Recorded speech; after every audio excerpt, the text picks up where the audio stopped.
한국 부동산 시장 정말 복잡하죠? 미로 같다는 말이 딱인데요. 오늘 우리가 같이 살펴볼 건 이 미로를 한순간에 아수라장으로 만든 한 정책에 대한 이야기입니다. 바로 토지 거래 허가제인데요. 이게 갑자기 시행되면서 어떤 대혼란이 벌어졌는지 지금부터 하나씩 짚어보겠습니다.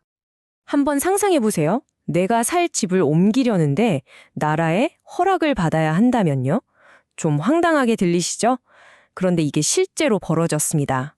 그리고 이게 바로 한국 부동산 시장을 송두리째 뒤흔든 대혼란의 시작점이었습니다. 그 제도의 이름이 바로 토지거래 허가제입니다.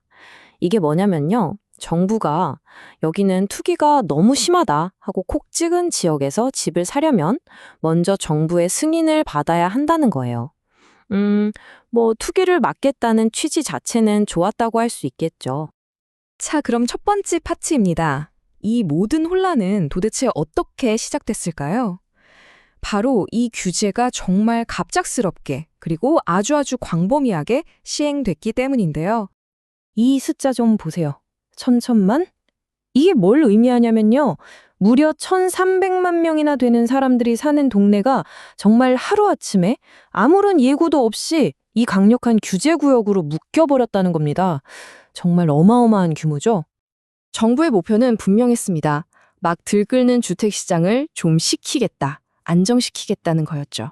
하지만 현실은요, 그야말로 즉각적이고 전방위적인 대혼란 그 자체였습니다. 자, 두 번째 파트입니다. 정책이 발표되자마자 이 규제를 직접 처리해야 하는 현장, 그러니까 구청에서는 그야말로 난리가 났습니다. 아비규환이라는 말이 딱 맞을 정도였어요. 정책이 발표되고 바로 다음 날 구청으로 걸려오는 문의 전화가 하룻밤 사이에 3배나 폭증했습니다.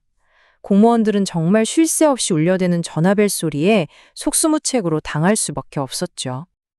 그런데 상황은 이게 다가 아니었습니다. 더 심각한 건 이 1,300만 명에 달하는 주민들의 어마어마한 허가 업무를 처리해야 하는 공무원이 구청마다 평균적으로 단 2명에 불과했다는 거예요. 아니, 이게 물리적으로 가능한 일일까요? 말 그대로 불가능한 임무를 떠넘긴 거죠. 상황이 이렇다 보니 심지어 어떤 구청에서는 이런 황당한 지침까지 내립니다.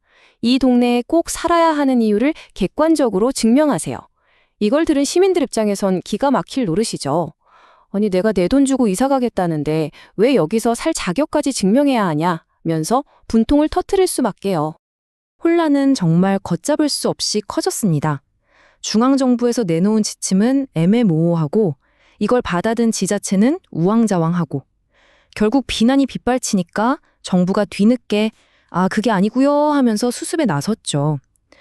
근데 더 황당한 건 이 모든 일이 단 2주라는 아주 짧은 처리 기한 안에 벌어졌다는 겁니다. 자, 세 번째 파트입니다. 이런 행정적인 혼란은 곧바로 시장 왜곡이라는 더 큰 문제로 번졌습니다. 사람들 사이에서 아니 왜 우리 동네만 이렇게 묶는 거냐 하는 불만이 터져나오기 시작한 거죠. 이게 바로 그 유명한 풍선 효과입니다.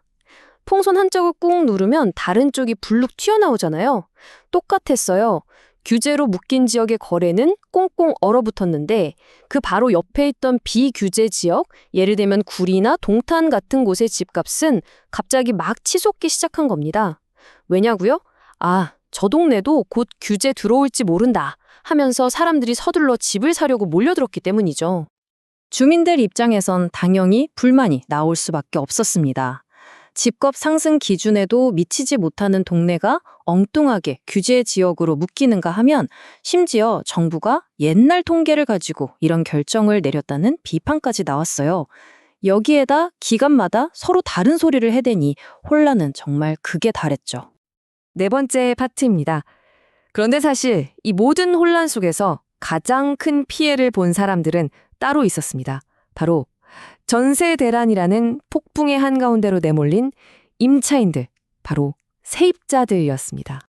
상황이 얼마나 심각했냐면 전세 시장에 나와 있던 매물의 80%가 그냥 하루아침에 싹 사라져 버렸습니다. 아니 어떻게 이런 일이 가능하냐고요? 기존에 살던 세입자들이 계약 갱신 청구권이라는 걸 쓰면서 집주인들이 내놓을 수 있었던 새로운 전세 매물 자체가 씨가 말라버린 겁니다. 새로 집을 구해야 하는 사람들한테는 이건 정말 재앙이나 다름없었죠. 이게 실제로 어떤 비용으로 나타났냐면요. 이전에는 그냥 보증금만 내고 살 수 있었던 집이 이제는 매달 70만 원이라는 월세를 추가로 내야 하는 반전세로 바뀌어버린 겁니다. 부담이 엄청나게 커진 거죠. 한 지역의 사례를 보면 이게 얼마나 극단적이었는지 알 수 있습니다. 서울의 한 동네에 전세 매물이 48개 있었는데 이게 단 7개로 줄어들었어요. 그 결과 계약 건수는 6년 만에 가장 낮은 수치를 기록했죠. 말 그대로 공급 가뭄이 얼마나 심각했는지 보여주는 대목입니다. 자, 이제 마지막 파트입니다. 이 아수라장 속에서 정부는 어떤 대응을 했을까요?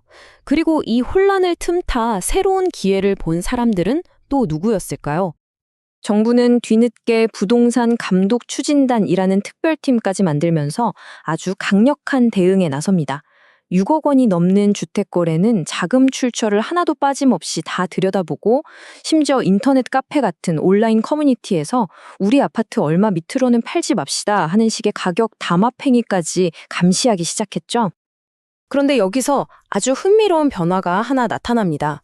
바로 거대한 외국계 투자 자본들이 이 혼란스러운 서울의 임대 시장을 보고 이거 사업 되겠는데?